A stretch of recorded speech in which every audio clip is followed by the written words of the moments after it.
And then the plants take that up with no fractionation. There's no fractionation, and as they absorb, take the water into their vascular system. But when the water's sitting in the leaves, of course, there's water loss through the stomata, so that tends to enrich the heavy isotope again. So now the water is more enriched. And then the plant uses some water from the leaves and usually some hydrogen sources from elsewhere to make the leaf wax. And it discriminates against deuterium, like a lot of living things. They don't like the heavy isotopes. So we end up with a composition of like minus 100 per mil. We talk about the difference between the rain and the water as the apparent fractionation, because it's kind of comprising a number of fractionations along the way. So when we're talking about using this as an indication for aridity, here's what happens. When it's more arid on the landscape in the tropics, we move up on this graph everywhere. So the rainfall becomes more enriched in itself. That's due to the amount effect. We see more evapotranspiration on the landscape. And as a consequence of those two things, the leaf wax composition becomes more enriched in deuterium. So we see heavier isotopic composition. Conversely, if it's rainy, wetter in the landscape, we go the other way down. Less evapotranspiration, more rainfall, lighter isotopes, and lighter isotopes on leaf waxes. So today we're using this as a qualitative indicator. We're not going to try and calibrate this to precip because that is rather complex. But it gives us, it's a great qualitative indicator, and it's particularly sensitive in arid, hyper-arid environments because you've got that evapotranspiration magnification potentially on the landscape. All right. So before I show you the data for the last millennium, I'm going to actually show you carbon isotope data on the same leaf waxes, because one thing I want to convince you of is that these waxes actually move from the horn to the water relatively quickly. Now, if there's a big time lag between the time that the wax is formed in the plant and the time that that organic matter ends up in the ocean, then we can't really look at climate change on these timescales, right? So that would be a problem. So to have a look at that, we measured the carbon isotopes because we were looking for the Suess effect. And I think that we found it, which is really impressive. So I'm showing you now the carbon isotope composition of the two cores. We just measured for the last 1,000 years in this case. So here's the leaf wax isotope composition. And then this is the isotopic composition of CO2 in the Earth's atmosphere. That's a reconstruction of Rubino et al. So what you can see really nicely is this trend towards more negative values in the leaf waxes over the last 100 years that parallels what we see in the atmosphere pretty darn well. And that although these scales are different absolute values, the relative changes are scaled to match. So we're seeing the exact same change in the lipids that we are seeing in atmospheric CO2 due to fossil fuel burning. What does this mean? This means that the residence time of leaf waxes on this landscape is very small because we're able to see this. If it was long, we wouldn't see it, or we'd see it really, really, really small or wiped out or extended. So this could be because it's an arid environment. Again, we're moving the organic matter mostly through dust. There aren't any major rivers. So there's less lag time between the time of production and the time of deposition. Now, that's not happening instantaneously. There has to be some lag time. And that's why we focus mostly on the long-term trends. I'm not saying we can reconstruct climate on 5-year intervals. I don't think that's possible. But capturing the last 100 years of CO2 change really well here. And this is the first example I know of the Suess effect being found in leaf wax isotopes. Can you give an estimate of the lag time? Based on this? Short, but is it a decade? Is it 50 years? I can't give an estimate based on this because I can try and fit a model to that, but I think it's under constrained. So without a mechanistic, like a really detailed mechanistic study in this particular region, I don't think I can give you that. So all I can say is we see the Suess effect. So I would say multi-decadal. Less than a century. Yeah, has to be, right? Yes? This is all completely off the top of my head, but if you were to run those same compounds for radiocarbons, would you look at the bomb spike? Yes, yeah. So the bomb spike would, it's really close to the top though, right? We have, one reason we did the Suess effect is because of course it's a more gradual shift. And the bomb spike tends, 1950, yeah. So 1950 is going to be like 5 centimeters down in the core, so we're really getting close. I mean, it's not a laminated core, so we actually had planned on doing that, but we haven't done it, and it would be really interesting to see. I would expect some smearing of the bomb spike for sure, but we did I mean, in terms of the forams, we dated the forams there post-bomb, obviously in the box core. The box core has lead 210 chronology as well, so we know where it should be. It would be neat to try if we have enough material. So, yeah. So anyway, this sort of gave us confidence going forward that we can interpret the leaf wax as contemporaneous, as a contemporaneous time series. So here we go. So this is the leaf wax record for the last 2,000 years or so. Again, 2 cores. The error bars here, we're just showing you the analytical error, which is 2 per mil. So we're not translating these values into any other index of precipitation. So really, we're just looking at analytical precision. So what do we see? I plotted this so up is wet. That would be, again, if you recall my schematic, more negative numbers, right? And so we see that in the early, sort of 1,500 years ago, it's relatively dry. And then we move very slowly with some sort of maybe higher frequency variability into culminating the wettest period of the last 2,000 years, which is actually coincident with the Northern Hemisphere Little Ice Age from about 1600 to 1800 AD. And this wet Little Ice Age has been seen in a number of other lake records from East Africa. So it's comforting to see we're picking it up here. This is a regional phenomenon, that there were wet conditions in coastal East Africa, equatorial coastal East Africa at around 1700. So we have precedents for seeing that. And then since that wet period, we've seen this sort of monotonic trend back towards relatively dry conditions. So the last century or so, it's been drying out, according to the leaf waxes. So if we compare this actually to Northern Hemisphere temperatures, and in this case I'm just using a sort of hemispheric-wide average and not just that Arctic record, the pattern that's in the leaf waxes looks a lot like that. It's closer. We see in Northern Hemisphere temperatures relatively warm conditions from 800 to 1200. Recall the Tex record was really warmer back here, so it's a bit different. And then we see the Little Ice Age right here, cooler conditions in the Northern Hemisphere. In fact, the leaf wax record follows these trends, these long-term trends, very closely. And I was surprised to see that, especially because the local temperature history is a little bit different, at least in the ocean. What this is telling us is that in general, on the global level, when conditions are warmer, it's drier in the Horn of Africa, and when conditions are cooler, it's wetter. And we see that persistently in the last 2,000 years. So cooler, wetter, warmer, drier. That seems to be coming out. And in the last 100 years, of course, as temperatures have been getting warmer, we see drying. So has it actually been drying out in the last century? Now, I showed you in the beginning that it has been drying out, in the spring rains at least, for the last 30 years. We have satellite data, we know that. But has it been drying out for the whole century? Because that's what the leaf waxes are showing us, right? So again, we're really limited by the number of observations we have. But for what it's worth, we looked at the observational trends in rainfall in the Horn of Africa, looking now at the whole century, so 1901 to 2010, and I broke it down into seasons, testing the significance of the man-Kendall test. So the stippled regions are significant trends. And what we do see is that on the annual basis, there is drying in the central part of the Horn. And most of that comes from drying in March to May. Part of that is the last 30 years, for sure.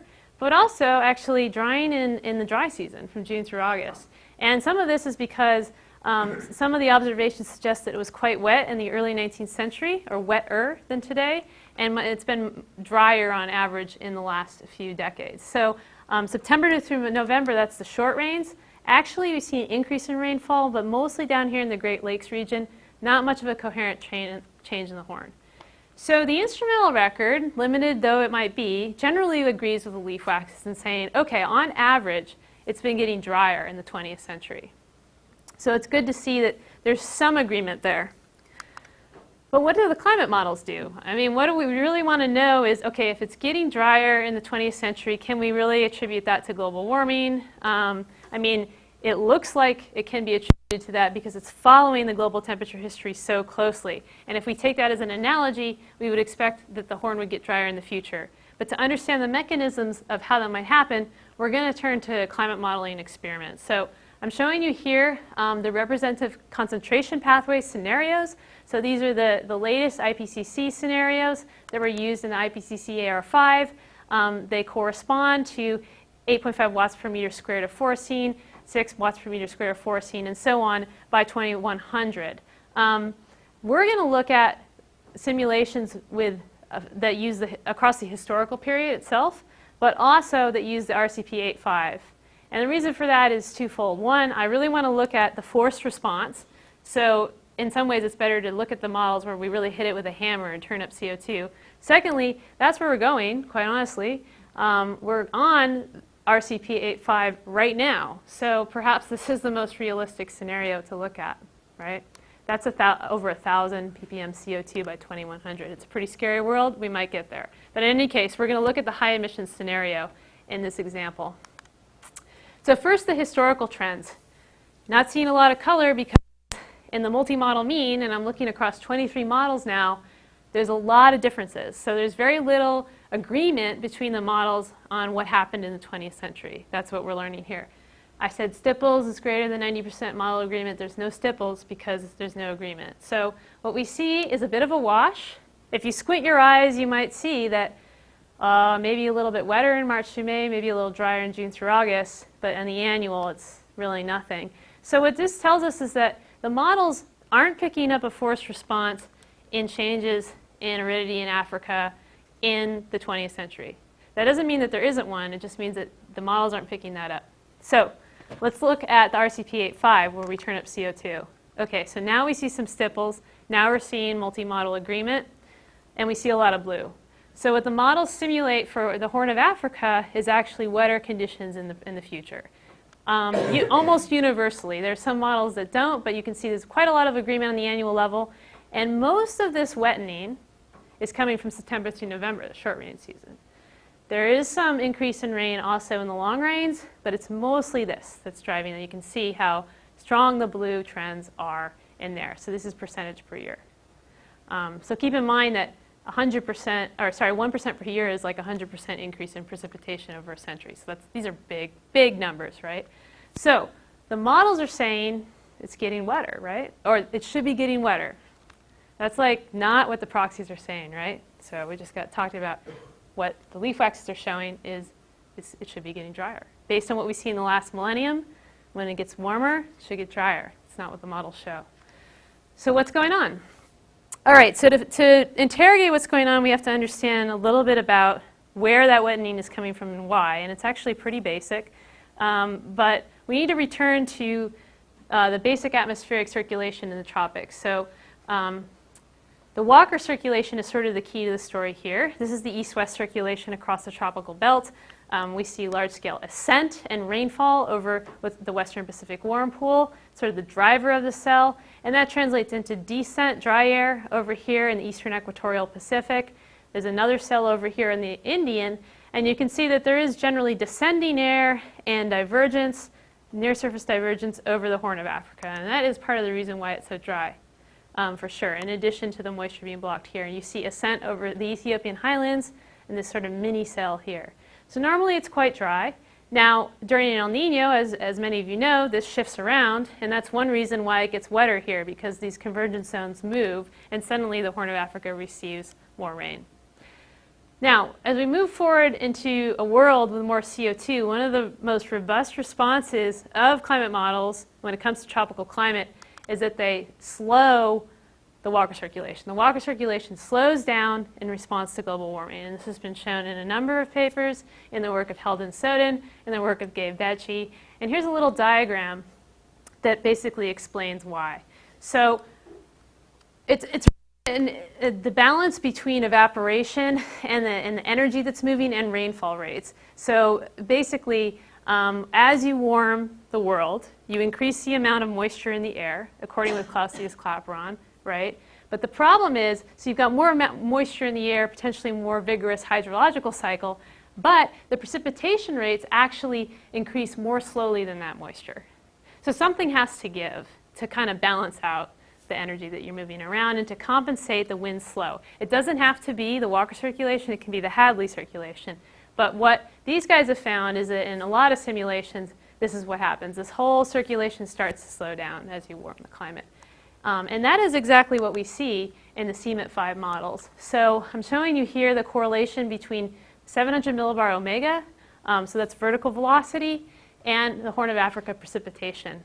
So we see very negative correlation between omega and precip over here. So when there's more rising air, that means negative omega. We see more rain. Makes sense? And then we see positive correlation here, descending air, positive omega, more rain over here. So this is sort of a classical pattern that we see during El Niño years, but we're also seeing that correlation in the 8.5 scenarios.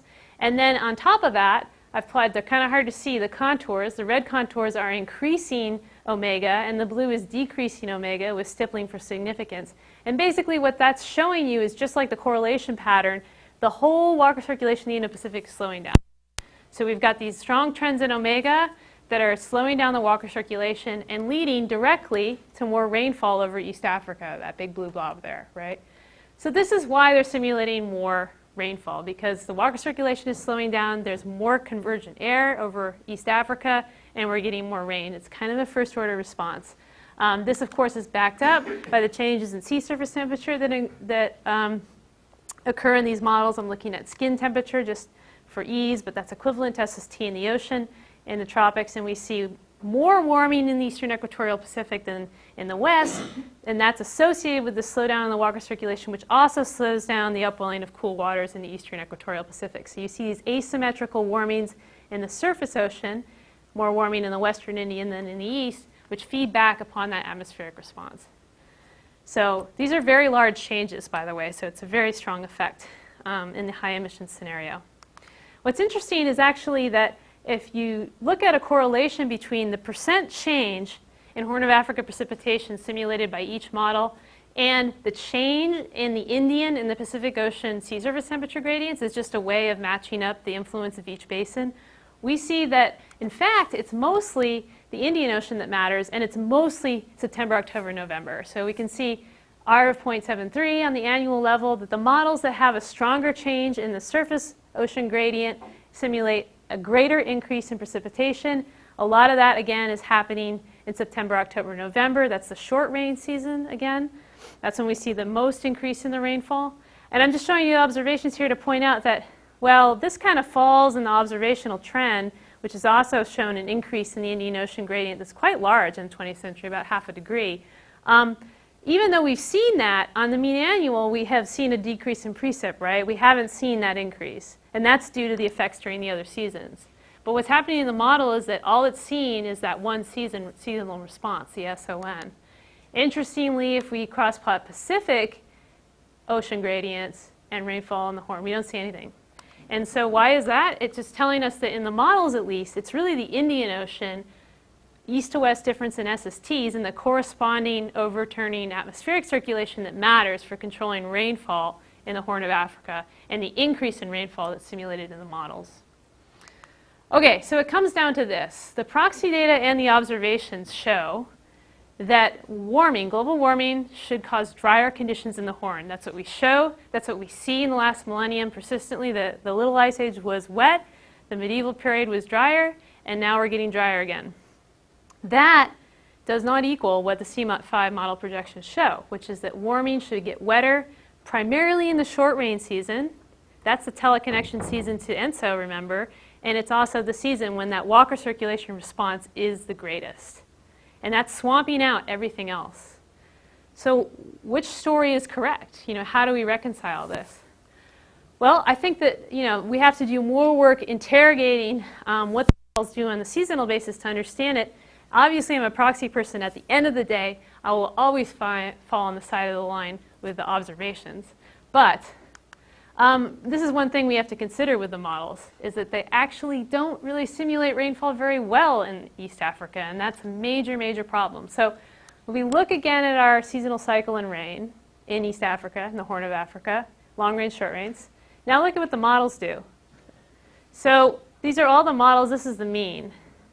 So there's a lot of short rains, too much, and there's actually some of them don't even have a long rains, and they don't even have a dry season here, for example. So they're really front-loading the short rains already, so it makes sense that all we see in the projections is a short rains response. And remember, we have seen an increase in the short rains, actually more in equatorial East Africa, but we have seen that in the historical record. So there's reason to believe that the water circulation response is robust. but there's reason to question whether that dominates on an annual basis, or whether processes during the long rain season and maybe the dry rain season are more important, but we're not picking them up because we can't even simulate rainfall here, right? So I think what really needs to happen is we need to have more regional scale climate modeling of this particular region to understand. If we can't simulate the cycle and rainfall, we can't really answer these questions with these GCMs. So we need to do a better job. And interestingly enough, some regional climate model simulations do predict drying in response to global warming. So here's an example. This is a regional climate model, NCAR model, V311, 90 kilometer resolution, and it's run with boundary conditions from the IPCC A1B scenario, which is the middle road scenario for the AR4 assessment. So it's run with global warming conditions, 2050 minus present day, which includes, by the way, a weakening of water circulation, a change in the SST gradient, and all the things that we see in the GCMs. But this model simulates rainfall a lot better, as you might imagine. What it shows is actually, these are plots of growing season day difference. So we see a reduction in growing season days, and actually on a percentage basis, we actually see 100% loss of growing season days. This shows a complete elimination of growing season days in the Horn of Africa due to reduced rainfall in the long rains. So this is completely a long range response. There's no role for the short rains in this story. Now we're using a regional model. And the reason for that response has to do with differential heating over the Sahara and in the Saudi, and it's a bit complex, but it actually has nothing to do with the Indian Ocean sea surface temperature gradient. It's more of a localized response to radiative forcing. And so we do see evidence in these simulations that maybe drying is in our future, which suggests to me that we need more of this kind of stuff to really understand. And obviously the implications are huge. I mean, whether it's going to get wetter or drier, we have to figure that out. And not just in this place, but all over around the Indian Ocean rim. So if our global climate models can't simulate climate conditions well in that region, then we need to reassess how we make projections for these particularly vulnerable regions. So just to summarize, again, the proxy reconstructions that we had, which are putting that recent drying in context for the first time, I think show really, to me, I'm convinced that they show that we should expect drying in the future, based on the paleo record, which has consistently shown in the last 1,000 years that cool conditions globally are associated with wetter conditions, warm conditions are drier. I know global warming is not an analog, but it really looks like we're going that way, and the observations also suggest that that might be the case. So we need to really question the current projection and the current statement by the IPCC that East Africa will get wetter because that's what they're predicting, that's what they're basing their crop models on. We need to reassess that because they definitely overestimate the contributions of the short rains and the extent to which the short rain response, the water circulation response, dominates on the annual level. So we really need to look at more regional models and assess in particular the dynamics of the long rain seasons, which has been long overlooked because it's more complicated, and see how that responds to change under increasing CO2.